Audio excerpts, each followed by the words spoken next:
Bonjour à toutes, bonjour à tous. Nous vous remercions d'être présents aujourd'hui pour cette session qui est intitulée Du primaire à l'université, comment renforcer la cybersécurité dans l'éducation en 2026. Nous allons aborder tout d'abord un panorama sur les activités cybercriminelles. Et ensuite, Benoît Accard, ici présent, va vous présenter quelles sont les différentes solutions qui sont conseillées pour le milieu de l'éducation nationale, à la fois pour des établissements publics, des établissements privés, avec ou sans beaucoup de moyens humains. Et bonjour Benoît. Bonjour Benoît. Merci, Est-ce merci que à ceux qui tu sont peux te présents. présenter en Oui, bien sûr. quelques mots, s'il te plaît?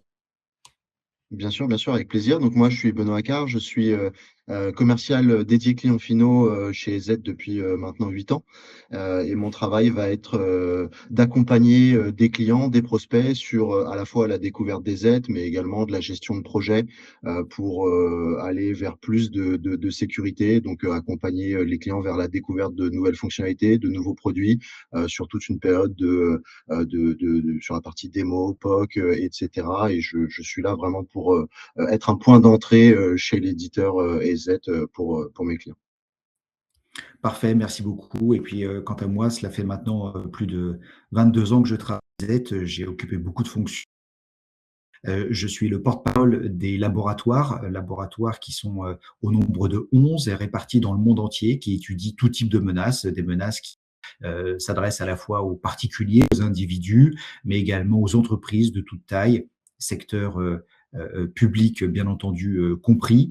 Et dans ces menaces, il y a deux catégories. La première, ce sont des menaces qui sont attirées par l'appât de gain, motivation financière, qui sont sponsorisés, alignés avec les intérêts des États, qui vont de l'espionnage, du sabotage, mais également à la désinformation, la création du...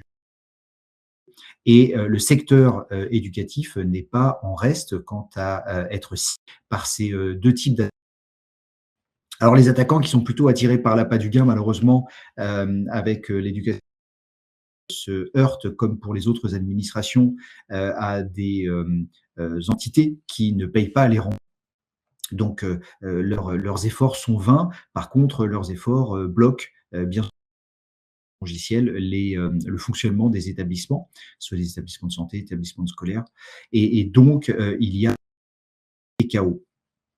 Malheureusement, dans l'actualité, je ne vais pas lister l'intégralité des actualités qui, malheureusement, concernent le secteur de l'éducation, parce que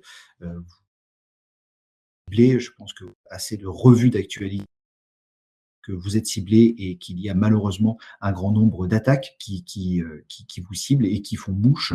La dernière en date, hier, le 14 avril 2026, l'attaque sur EduConnect, possibilité par un attaquant d'usurper des logins légitimes pour se connecter et ensuite exfiltrer des informations particulièrement sensibles et particulièrement nombreuses. Et cette actualité tente d'être contrecarrée par différentes mesures. Si vous ne l'avez pas encore consulté, je vous invite à vous diriger vers ces deux documents que sont à la fois la stratégie nationale de cybersécurité pour la France 2026-2030 et puis une partie de son application qui est la feuille de route des efforts prioritaires en matière de sécurité numérique pour l'État, ministère de l'Éducation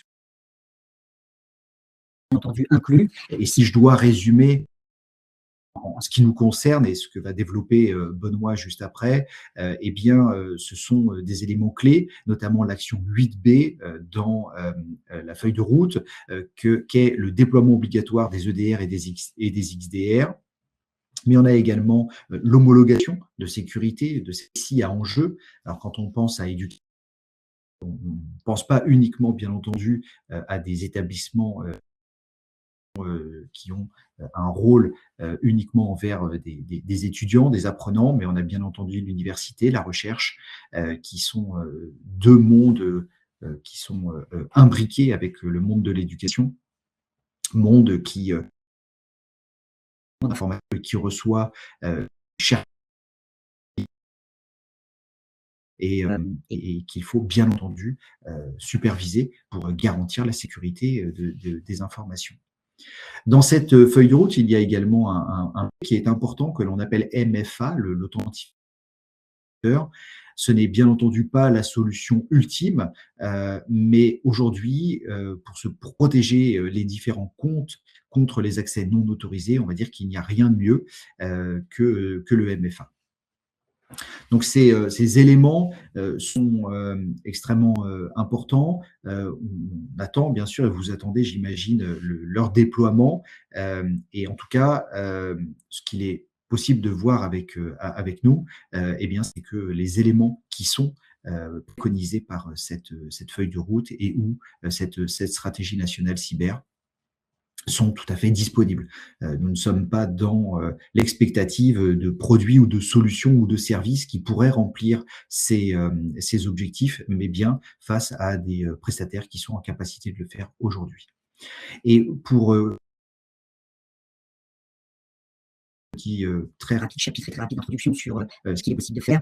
Si vous ne les avez pas encore contactés, n'oubliez pas que vous avez des CCIRT, donc des centres de réponse à un cyber, qui vont être aujourd'hui déployés dans l'intégralité de la France, vers qui on peut se tourner si jamais on a des questions et ou des nécessités d'attaque.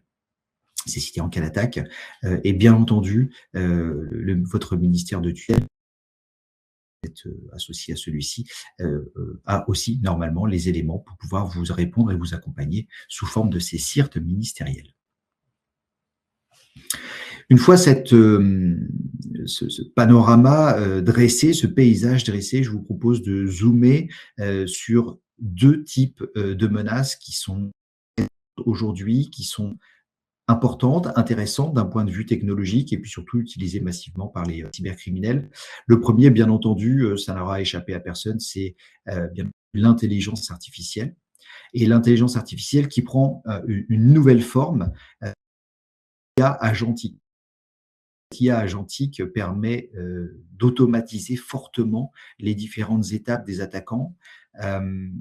Pas uniquement celle que l'on a vue améliorée avec l'arrivée de l'intelligence artificielle générative, telle que écris-moi un email qui permettrait de faire un bon hameçonnage, ou quelles sont les informations que tu vas trouver sur cette personne qui vont me permettre de mieux préparer mon hameçonnage, mais bien une conception de A à Z de l'attaque, ce qui veut dire que si on prend notamment une référence en termes de détails d'attaque, qu'on peut appeler aussi kill chain, qu'est MitreAttack, donc une association à but non lucratif qui permet de recenser les différentes tactiques des attaquants pour les mettre sous forme de matrice et mieux comprendre comment les attaquants fonctionnent et donc comment mieux se protéger. On va considérer qu'il y a 13 étapes qui caractérisent une attaque réussie. Et ces 13 étapes peuvent être à la fois simples, mais également complexes en fonction de la cible sur laquelle se projettent les cybercriminels. Et ce que l'on a vu assez récemment, c'est que des intelligences artificielles, notamment de chez Claude Anthropique, arrivaient à, grâce à des agents, à orchestrer et à réussir à mener ces 13 étapes, alors plus ou moins en complète autonomie, toujours des interactions humaines nécessaires. Et en tout cas, ils ont réussi à automatiser maximum ces différentes tactiques techniques et procédures. Au-delà de ce modèle agent, il y a aussi le Mythos qui est sorti très récemment, qui a fait également la une des actualités sur l'intelligence artificielle. Mythos est un modèle qui est dédié à la cybersécurité de chez Anthropique. OpenAI a aussi quelques jours après à la cybersécurité. Et l'objectif de ces modèles est de trouver des vulnérabilités dans des logiciels, dans des structures, dans des infrastructures. Et ce que dit l'arrivée de ces deux modèles, c'est que les logiciels que nous utilisons aujourd'hui criblent par ces intelligences artificielles et que de nombreuses vulnérabilités vont être trouvées et ensuite exploitées. Alors, exploiter, si les cybercriminels ont accès à Mythos, aujourd'hui, ce n'est pas le cas, ce n'est pas la volonté d'OpenAI même eu d'Anthropic. Par contre, il y a quand même eu quelques fuites de données qui ont révélé une partie du code et de la façon de fonctionner d'Anthropic. Donc, même si Anthropic souhaite garder ce code secret et ne l'ouvrir qu'à certains éditeurs de sécurité ou partenaires de sécurité, eh bien, malheureusement, celui-ci pourrait complètement fuiter et se retrouver dans des mains qui en feraient un mauvais usage.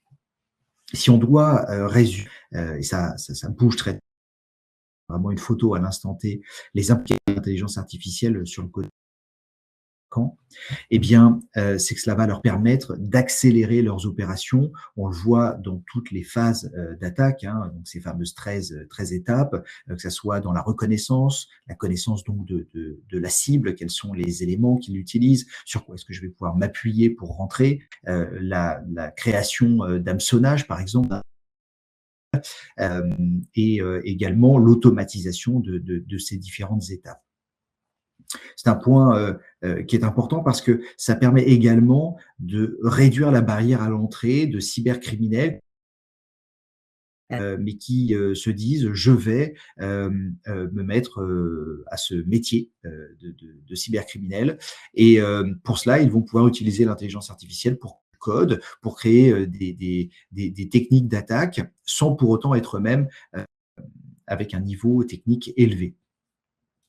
Tout en sachant que lorsque vous demandez à l'intelligence artificielle de vous écrire un logiciel, sauf si vous êtes extrêmement explicite, un logiciel n'est pas en soi bon ou mauvais. C'est-à-dire que si vous avez un logiciel qui sert à chiffrer des données sur un ordinateur, vous pouvez tout à fait vous en servir pour protéger vos données contre les accès illégitimes, illégaux, mais vous pouvez aussi vous en servir pour faire un rançongiciel. Donc, les modèles soient de plus en plus alertes pour détecter les usages et ou les intentions illégales ou illicites, ce qui est une fois compliqué et puis ensuite assez intrusif. Et puis pour terminer, nous avons vu un certain nombre de logiciels avec ces intelligences artificielles. Au jour d'aujourd'hui, on les compte sur les doigts de deux mains, les logiciels malveillants, on va dire complètement écrits ou bien écrits avec l'intelligence artificielle. Et ce que l'on constate dans nos laboratoires, c'est que ceux-ci sont quand même assez faciles à détecter parce qu'il y a un certain nombre de patterns qui vont reconnaissables, ces malwares écrits à l'intelligence artificielle. Donc, pour l'instant, en attendant que leur mise en œuvre soit efficace, les script kiddies ou les cybercriminels utilisant l'intelligence artificielle pour écrire des malwares sont assez faciles à détecter. Autre élément dans l'actualité qui vient finalement presque à la fois comme une bonne nouvelle et une mauvaise nouvelle. La bonne nouvelle, c'est que ces EDR killers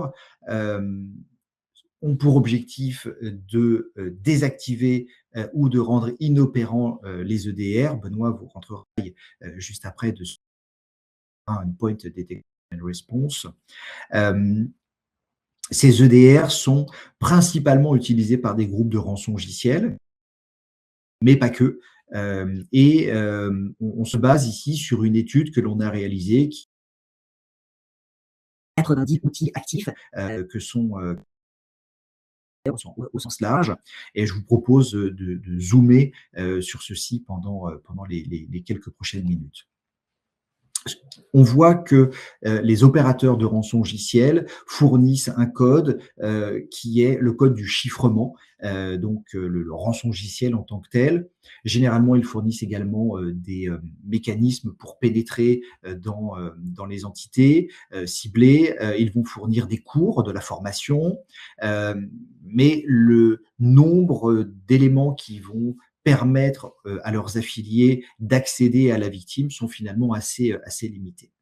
Et d'autre part, ce que l'on voit, c'est que ces outils de chiffrement sont assez bruyants notamment du point de vue de la défense, c'est-à-dire que les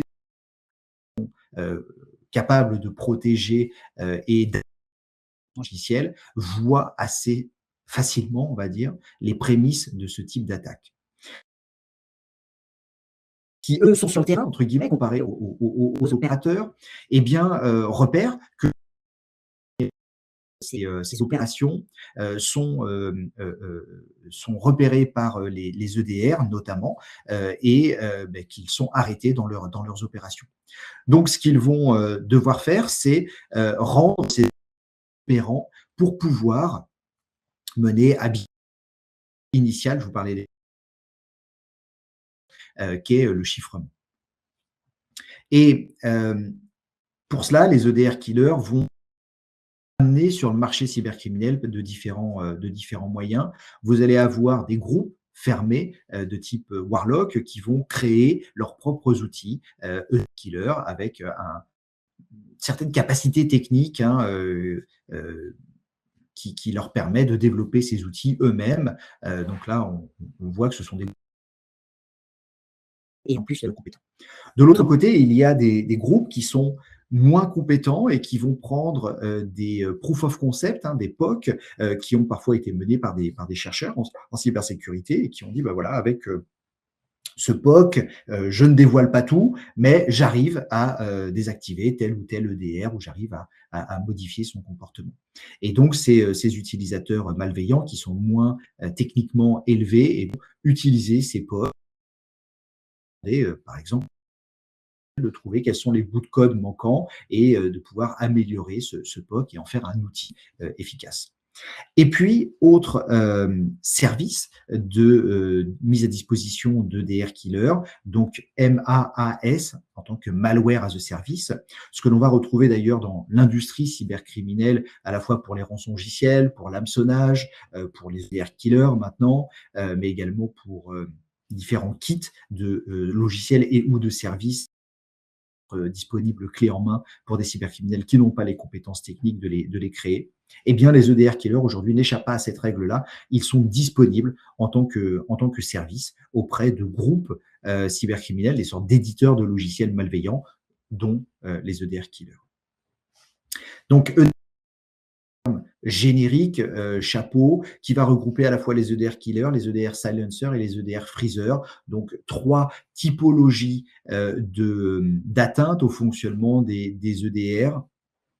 Ce sont ces outils qui ont effectivement l'objectif pour les killers de tuer le processus, pour les silencers de les isoler, de couper les communications avec la console. Et puis les freezers ont, un peu comme le silencer, l'objectif de rendre inopérant l'EDR sans pour autant, et c'est l'avantage du silencer et du freezer, d'envoyer un signal à la console qui dit ton EDR est arrêté, donc il faut que tu ailles voir ce qui se passe, qui est d'ailleurs souvent un signe qui permet aux défenseurs de savoir qu'il y a un EDR killer qui est en fonctionnement et qu'il va falloir assez rapidement trouver pourquoi et comment. Donc, voici comment fonctionne généralement, c'est un driver légitime mais vulnérable qui est apporté sur la machine. Ce driver va ensuite être exploité et il va permettre d'obtenir des privilèges, notamment des accès au noyau qui vont permettre de tuer le processus de l'EDR. Je ne rentre pas dans le détail, mais si ça vous intéresse, vous verrez, on a une recherche sur justement ces 90 outils qui est disponible. Ensuite, dans les EDR silencer et freezer, eh bien, l'objectif n'est pas de tuer l'agent EDR, mais de l'isoler et de faire qu'il ne puisse plus avec son compte d'administration, ce qui fait que du côté on peut se dire que tout va bien, alors qu'il se passe des éléments sur les postes de... Et dernier point, on voit je reviens à l'utilisation de l'intelligence artificielle, mais on voit qu'il y a également l'utilisation de l'intelligence artificielle dans les mécanismes qui vont permettre aux EDR killers notamment de tester les différents drivers, de tester différentes combinaisons. Et ce qui nous fait dire que c'est de l'intelligence artificielle, eh bien, ce sont ces fameuses patterns, ce sont ces fameux éléments que vous voyez à l'écran, qui sont des éléments qui sont caractéristiques d'un développement mené par de l'intelligence artificielle. Pour pouvoir renforcer sa cybersécurité, l'idéal, et c'est pas quelque chose que l'on a inventé, c'est la défense en profondeur. La défense en profondeur est partagée par nombreux spécialistes en cybersécurité. Ce titre, par exemple, à regarder le témoignage de la gendarmerie nationale sur notre chaîne YouTube qui parle de cette défense en profondeur et explique comment est inclus dans cette la défense en profondeur, eh bien, il faut à la fois durcir l'accès initial. On pense bien entendu ici MFA, on pense à la stabilisation des agents, éviter qu'ils sur des liens malveillants, ne partagent des logins et des mots de passe. On pense également aux infostealers, sujet extrêmement prégnant dans le monde cyber.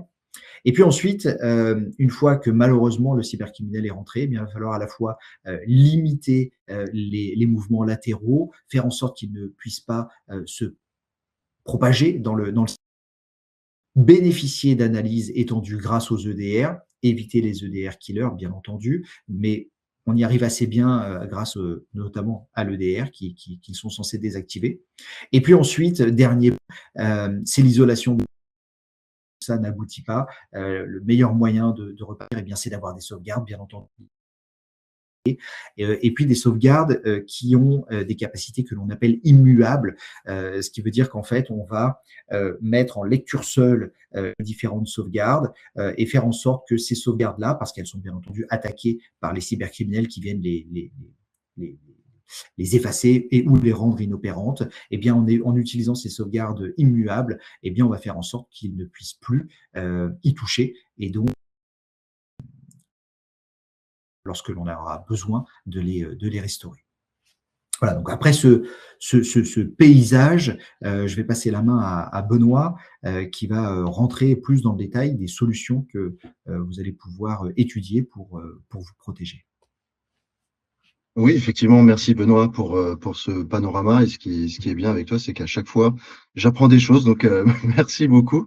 Donc, effectivement, on va pouvoir voir dans cette suite comment finalement, alors je ne rentrerai pareil, pas forcément dans le détail. Si vous avez des questions ou si les sujets que l'on va aborder vous intéressent, n'hésitez pas à nous le faire savoir dans le chat. Et puis également, nous pourrons vous donner des contacts et aides pour poser toutes vos questions à la suite de cet échange. Donc l'idée, c'est de vous expliquer un petit peu comment, via le prisme des aides et puis plus généralement, comment les éditeurs de cybersécurité évoluent en même temps que les menaces afin de pouvoir proposer une protection toujours optimale et toujours aussi, on parle de contraintes budgétaires et RH, le but c'est toujours cette balance, trouver cet équilibre entre les budgets, l'efficacité et également aussi la protection des données, ne pas trop embêter, j'ai envie de dire, l'utilisateur. Donc, on va voir un petit peu, en tout cas, côté Z, comment cela s'articule.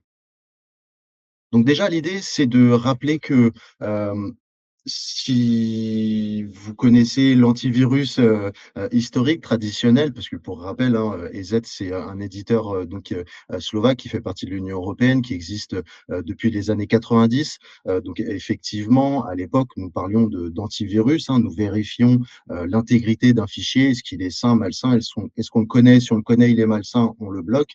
Aujourd'hui, on l'a vu notamment avec la présentation de Benoît, les menaces évoluent constamment. Il y a un adage qui dit que les attaquants ont toujours généralement 3 mois d'avance sur les défenses. Donc en fait, le but aujourd'hui, ça va vraiment être d'avoir une multitude de technologies, de fonctionnalités qui vont permettre de répondre au maximum de techniques d'attaque différentes. Donc aujourd'hui, vous le voyez, là, vous avez une image du EZ LiveSense, qui est le moteur de détection EZ, l'anti-malware aujourd'hui, on va plutôt dire, avec toute une batterie de technologies qui vont se mettre en place à différents moments pour pouvoir aussi garder, on va dire, un produit léger qui n'impacte peu les utilisateurs. Le but, c'est pas d'assassiner les performances d'une machine en essayant de la protéger. Donc, vous voyez qu'aujourd'hui, côté EZ, on fonctionne sur ce que l'on appelle du multicouche, c'est-à-dire que avant même l'exécution d'un fichier potentiellement malveillant, on va avoir toute une batterie de technologies qui vont se mettre en marche les unes après les autres hein, pour garder vraiment une approche légère, mais également avoir, et ce qui est très important, un taux de détection très bon et évidemment éviter les faux positifs. Donc si, alors je ne vais pas rentrer dans le détail de ces technologies, mais évidemment, nous allons embarquer notamment un bouclier anti-ransomware, parce qu'aujourd'hui et depuis de nombreuses années, malheureusement, c'est, on va dire l'attaque la plus, le type d'attaque le plus destructeur, hein, le plus dommageable. Donc on a évidemment un bouclier anti-ransomware qui vient vérifier, lorsqu'il y a du chiffrement sur une machine de votre parc, est-ce que ce processus de chiffrement est légitime ou illégitime? Dans le cas où il est légitime, on vient killer le process. On a également ajouté du ransomware remediation. Cette technologie-là est très intéressante puisque dans le delta, dans le temps où on va vérifier le processus de chiffrement, on va être capable, potentiellement il peut se passer quelques millisecondes, quelques secondes, grâce à ce ransomware remediation, on va être capable de faire des copies automatiques des fichiers qui sont chiffrés. Si le chiffrement est légitime, on supprime les copies et tout va bien. Si par contre, voilà, on aurait laissé un ransomware pendant quelques millisecondes chiffrer des fichiers sur une machine, eh bien, grâce au ransomware remediation, on a des copies, on ne perd rien. Donc l'idée, c'est vraiment d'avoir toute une batterie de technologies avant même l'exécution d'un fichier, pendant l'exécution d'un fichier et également en post-exécution. Vérifier, par exemple, si la navigation sur un navigateur ou vérifier qu'il n'y ait pas des communications de certaines de vos machines vers des serveurs de command and control dans le cas d'un botnet. Donc, on voit, hein, encore une fois, que le produit antivirus des années 90 a très largement évolué. On ajoute petit à petit, suivant aussi les nouvelles techniques, des nouvelles façons de se défendre également et de vous défendre. Donc ça, c'était une image, on va dire, de l'EPP ou l'anti-malware, le Endpoint Protection Platform. Ça reste indispensable, hein, c'est le socle d'une bonne, protection, mais aujourd'hui, ça va plus être suffisant. Quand je parle d'EPP, donc il faut penser, plateforme, on va dire que c'est, la capacité d'avoir, autour d'un seul et même éditeur, d'un seul et même produit, de la protection sur un petit peu tout ce qu'on peut trouver sur un parc informatique, que ce soit les machines Windows, les Mac, les Linux, les serveurs Windows et Linux, que ce soit des mobiles Android, par exemple. C'est l'idée aussi d'avoir, bon, avec le RGPD, je pense que vous êtes familier de ça, mais une politique de chiffrement sur les machines en cas de perte ou de vol. C'est le fait de pouvoir ajouter de la 2FA. Benoît en parlait, hein, l'authentification forte est très importante également. Donc, vraiment, l'idée, c'est aujourd'hui, EZ, c'est tout un écosystème de cybersécurité qui va permettre, suivant les attentes de nos clients, suivant les besoins, de pouvoir répondre au maximum de besoins en termes de protection. Donc ça, c'est quelque chose qui est très connu, hein, 80 à 90 des cyberattaques commencent par du phishing. Ça, c'est un fait établi. Donc aujourd'hui, côté EZ, on va avoir plusieurs possibilités. Déjà, si vous êtes sur, un serveur Exchange on-premise, en local, nous avons encore aujourd'hui, en 2026, des produits spécifiques, liés, à un environnement, Exchange on-prem. Mais on le voit hein, de plus en plus, et ça depuis de nombreuses années, la majorité des entités, alors publiques, là, en plus on parle d'éducation, ça commence à, si on regarde un petit peu l'actualité, ça commence à changer un petit peu. Est-ce qu'on va se tourner vers du full Linux, vers de l'open source pour quitter justement tout ce qui va être Microsoft, notamment 365. En tout cas, voilà, sachez que côté, si vous êtes sur un tenant de 365, pas de panique, ESET peut proposer des solutions de sécurité. Et l'idée, c'est qu'on va plus loin que simplement, par exemple, faire de l'anti-spam sur la partie Exchange Online, puisque notre produit vient se greffer aux API Microsoft, donc se met en place très rapidement, et derrière va permettre la protection de tout ce qui va être application collaborative.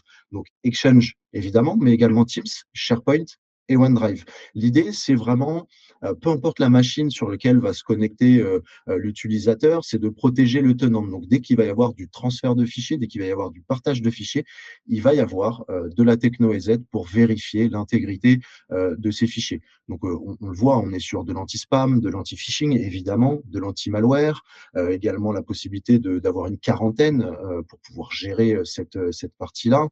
Et sur SharePoint Teams, ou la partie OneDrive, tout ce qui va être anti-malware, quarantaine notamment, et Sandboxing Cloud.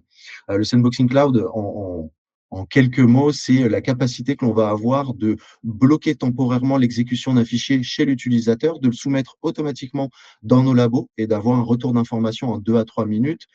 L'idée, c'est vraiment de pouvoir déporter l'analyse d'un fichier qu'on ne connaîtrait pas ou sur lequel il y a vraiment une grosse suspicion. Plutôt que de faire un faux positif ou de laisser passer une potentielle menace, on va avoir donc cette capacité de bloquer chez l'utilisateur l'exécution du fichier, de le prévenir évidemment, et en 2 à 3 minutes d'avoir un retour d'information. Comme ça part dans nos labos, forcément, on va avoir les ressources nécessaires pour faire de l'analyse comportementale à très haut niveau, et d'avoir donc un retour d'information qui est sûr et certain. Est-ce qu'on est sur un fichier sain ou malsain? Donc tout ça est disponible sur la partie protection des applis 365, mais également Google Workspace. Ces 2 produits-là, notamment sur la partie 365, on ne vient pas retirer la protection native Microsoft. Le but, c'est pas de dire: «Oh là là, on coupe ce qui est déjà mis en place par Microsoft et on met, de la techno EZ parce qu'on est meilleur, et cetera». Non, l'idée, c'est de rajouter en surcouche, encore une fois, par-dessus ce qui est déjà fait par Microsoft, parce qu'il y a voilà, c'est quand même une base qui est intéressante. Mais voilà, l'idée, c'est de rappeler aussi que Microsoft, ne sont pas pure players, la cybersécurité n'est pas leur cœur de métier. Et on a pu voir, sur l'année passée, un nombre, malheureusement, assez important, de mails de phishing, de spam qui passaient, donc avec notamment quasiment, 1 000 000 d'emails qui contenaient un malware, plus de 70 millions, 75 millions de spam. Bon là, sur le spam, c'est moins embêtant, c'est moins, critique, on va dire, que du phishing, mais ça reste, voilà, ça reste quand même tout de même, dommageable. Donc voilà, l'idée, c'est vraiment de pouvoir, apporter, notre expertise sur cette partie, protection, mail, que ce soit, donc encore une fois sur du 365, du Google Workspace, ou bien même sur du serveur Exchange on-premise, plus classique. Autre chose, on a vu que on va dire que la première porte d'entrée, pour une attaque, c'est la pièce jointe, vérolée dans un mail de phishing. La deuxième chose, c'est, et ben, les vulnérabilités logicielles, connues, parce qu'il y a la partie 0 day, on ne connaît pas encore, donc ça, c'est encore différent, mais, heu, il y a, 30 à 40 des attaques, qui exploitent, justement cette partie vulnérabilité logicielle connue. Donc comment, s'en prémunir? Comment, voilà, gérer, ah bah oui, mais moi sur mon parc, mes utilisateurs, ils utilisent, X centaines de logiciels, donc il y a des outils, spécifiques, évidemment qui sont faits, et disponibles pour cela. Mais EZ propose également, l'idée, c'est de pouvoir centraliser, autour d'un éditeur européen de confiance. Donc nous proposons, notre propre produit de scanner de vulnérabilité et de patch management. Scanner de vulnérabilité, bah, l'idée, c'est d'avoir sur notre console d'administration un onglet qui va nous remonter, toutes les CVE connues, sur l'applicatif de notre parc. Donc vraiment là, on a vraiment une visibilité, à un instant T, sur quelle machine, quelle version de quel logiciel, et cetera. Et derrière, forcément, le but, c'est d'apporter des correctifs, hein, une fois qu'on a l'information. Donc vous avez la possibilité, depuis la console EZ, de pousser à distance, ces correctifs sur les applicatifs compatibles. Donc voilà, ça c'est une façon de gérer les 2, on va dire les 2 points d'entrée les plus fréquents sur des cyberattaques. le mail de phishing, la pièce jointe vérolée et également donc l'exploitation de failles et de vulnérabilités connues sur des logiciels. Un autre, et Benoît en a parlé, un autre, on va dire le 2e niveau sur la cybersécurité, si la protection endpoint est le socle, l'anti-malware, est la base de la protection, un étage supérieur serait de passer sur donc un EDR, Endpoint Detection and Response. Là où sur la partie anti-malware, nous sommes vraiment sur, pour grossir un petit peu, mais on va être sur de l'analyse de fichiers. Est-ce que le fichier est sain? Oui, non, avec au travers de différentes technologies. Là, l'EDR, c'est vraiment de l'analyse comportementale. On va vraiment prendre tout ce qui va se passer sur une machine, sur un ordinateur, sur un serveur. On va le remonter dans une console EDR et l'idée, c'est de comparer tous les comportements face à des techniques d'attaque connues et de voir un peu après le résultat. Donc, ce que cela permet, c'est, disons que quand on est sur une version incluant uniquement la partie anti-malware, bah forcément, on va avoir une visibilité minimale, puisque l'idée, c'est encore une fois, hein, c'est de vérifier est-ce qu'un fichier est sain ou malsain. Bah, dans la console endpoint, on va voir, bah oui, le fichier est malsain ou non, il n'est pas malsain, ça s'arrête là. On a également des incertitudes au niveau des équipes DSI, au niveau des admins, etc. Les équipes IT vont manquer d'éléments pour évaluer en fait si concrètement, ok, bon, je vois que j'ai arrêté une pièce jointe vérolée, mais est-ce que j'étais pas sur une attaque ciblée? Est-ce qu'il n'y a pas eu des répercussions, etc. Donc, on va manquer de visibilité et on va manquer également de visibilité sur les détections. Alors que lorsqu'on est sur le combo, si je puis dire, protection endpoint et EDR, l'idée c'est qu'on va avoir forcément, bah, du coup, une meilleure visibilité sur les chaînes d'événements, d'où vient, ce fichier, qu'est-ce qu'il a essayé de faire et cetera. On va avoir du contrôle également additionnel puisqu'on va pouvoir, là, on va avoir le contrôle puisqu'on va pouvoir, mettre des règles de remédiation, automatiques. Par exemple, s'il se passe si, un événement, va, générer tel IOC, tel indice de compromission. Là, c'est très, très grave. Par exemple, on va y associer, un kill de process, on va, isoler potentiellement la machine du réseau, ce genre de choses.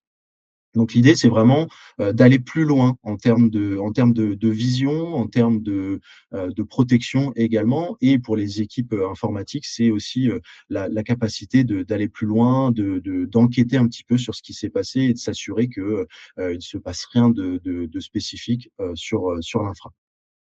Alors là, très rapidement, les produits EZ, vont pouvoir s'intégrer évidemment sur la majorité, des produits du marché. Quand je dis produits, je pense notamment à la partie, SIEM, à la partie SOAR également, ou aussi à tout ce qui va être, par exemple, OpenXDR comme Oiseau, notamment.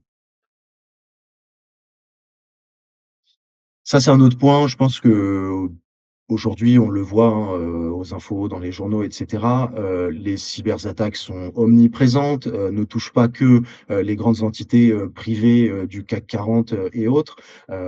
Et un autre fait qui est connu depuis, maintenant longtemps, c'est que les attaquants, forcément, sont malins, en tout cas la plupart. Ils vont pas attaquer un lundi à 9h30 quand, tout le monde a bu son café et est sur le pied de guerre. Aujourd'hui, les attaques, elles vont notamment arriver le soir, la nuit, voire le vendredi soir. Comme ça, les attaquants savent qu'ils ont potentiellement 48 heures devant eux pour laisser un ransomware faire son office, et cetera.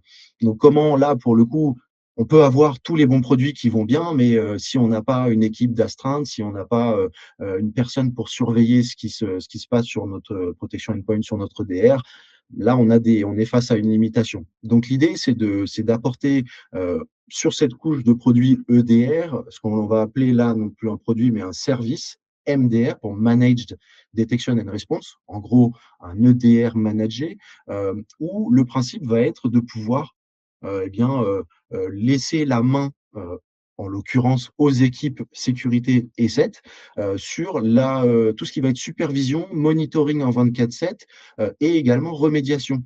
On va assez loin, hein, puisque l'idée, c'est de dire à un client, lorsqu'il souscrit à ce service, qu'on soit sur le premier niveau, qui est là un niveau plutôt pour les, on va dire, les TPE, PME, parce que l'idée, c'est vraiment de proposer aussi ce type de produits poussés et de services poussés à partir de 25 machines, hein. Donc, il ne faut pas se dire, ah oui, mais moi, j'ai pas je suis une petite entité publique, j'ai un collège, un lycée, j'ai pas forcément le budget, c'est pas pour moi, etc.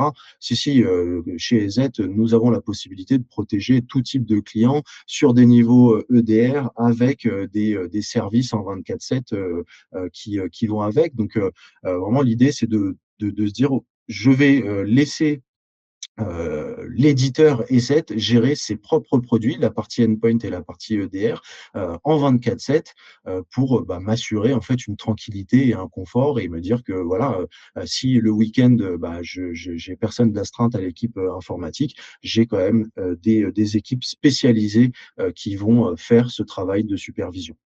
Donc le premier niveau, très rapidement, hein, s'il y a des questions ou si vous souhaitiez en savoir plus, on pourra y répondre soit en fin de webinaire ou sinon on vous donnera, nos coordonnées. Mais, l'idée, c'est vraiment aujourd'hui, chez nous, chez EZ, de pouvoir proposer aux clients qui le souhaitent, encore une fois, entité publique, privée, peu importe, également peu importe au niveau de la volumétrie, mais, de pouvoir passer le cap, de pouvoir passer du simple antivirus, anti-malware à une suite de sécurité qui intégrerait un anti-malware, de l'EDR, du chiffrement, de la double authentification, de la protection de tenant 365, etc., du patch management et également des services. L'idée, c'est vraiment de dire, OK, on a des réglementations comme le RGPD, NIS 2, voilà, toutes ces choses-là qui, alors NIS 2 tarde un peu à arriver, mais va arriver. Et l'idée, c'est vraiment si possible, de prendre de l'avance, de ne pas attendre qu'on nous impose ce type de niveau de certification, de sécurité, etc. Et de prendre de l'avance pour être, bah voilà, tout simplement limiter le retard qu'on peut avoir sur les attaquants. Donc l'idée, c'est vraiment d'associer le produit, la puissance de l'EDR, l'expertise de nos équipes sécurité et 7 afin d'avoir, on va dire, le maximum de protection possible en 24/7 et ça, c'est de plus en plus important.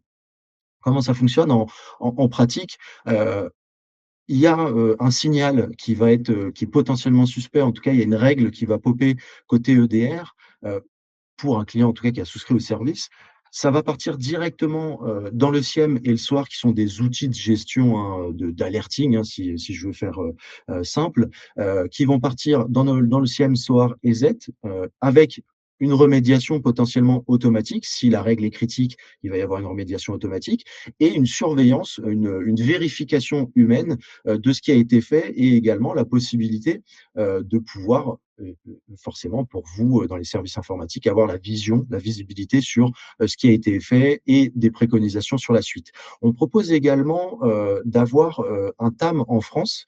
Ça, c'est pour le premier niveau, hein, qui est géré directement, dans notre HQ, dans notre maison mère, en Slovaquie. On propose aussi à nos clients français d'avoir un TAM, un Technical Account Manager, en France, qui serait là pour faire en 24/7, pour répondre à toutes vos questions pour potentiellement vous expliquer, aussi pour vous appeler, pour vous dire: «Il y a eu telle action qui a été effectuée car nous avons repéré tel comportement qui est potentiellement, dangereux» et cetera. Donc, voilà, dites-vous que même sur le premier niveau, il y a une transparence et il y a un accompagnement qui est fait, de nos équipes en France pour vraiment vous expliquer, traduire, alors non pas de l'anglais au français, mais traduire, du cyber à une langue peut-être plus, mieux comprise, au niveau IT sur cette partie, gestion MDR.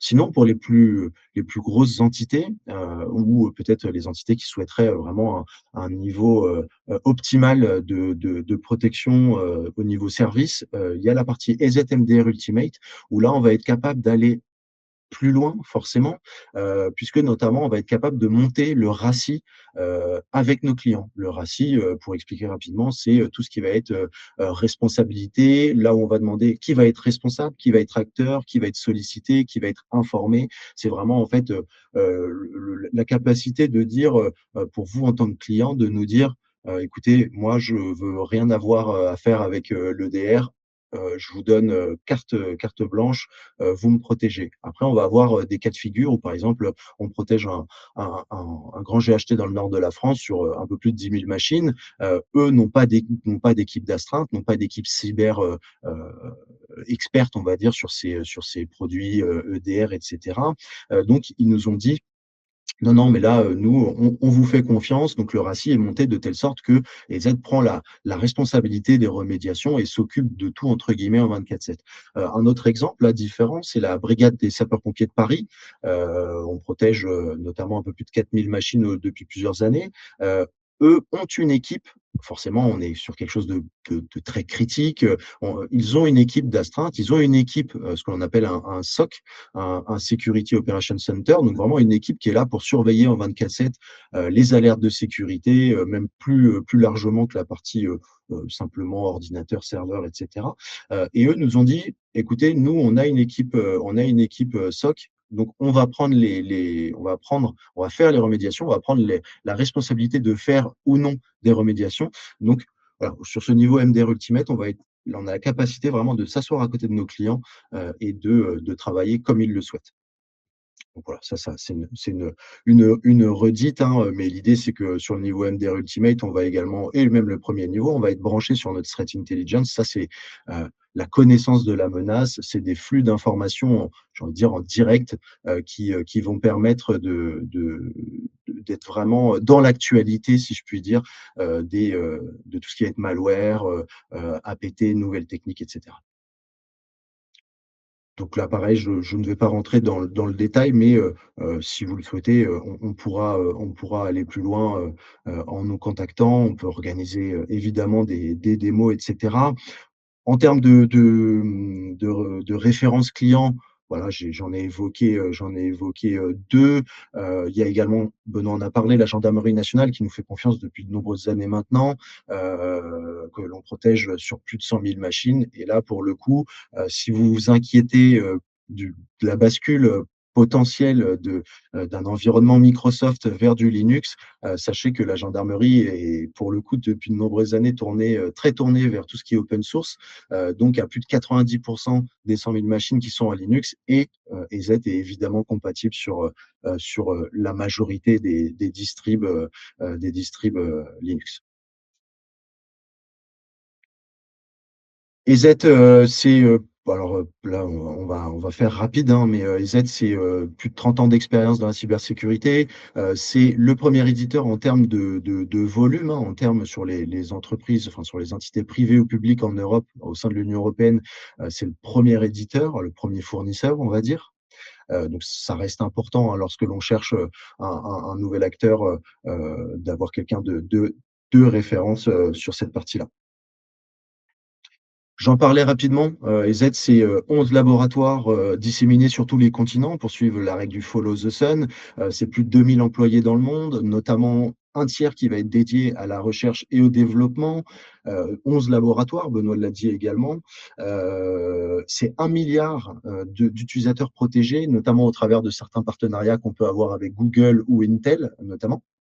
Et sinon, c'est 110 à 120 millions d'OS protégés à travers le monde. Donc forcément, en termes de télémétrie, c'est, énormément de données qui vont être digérées, qui vont être absorbées et digérées dans nos 11 labos, pour pouvoir alimenter, bah, notamment en premier lieu notre Threat Intelligence, et derrière après tout ce qui va être nos services de sécurité, nos produits, les mises à jour et cetera.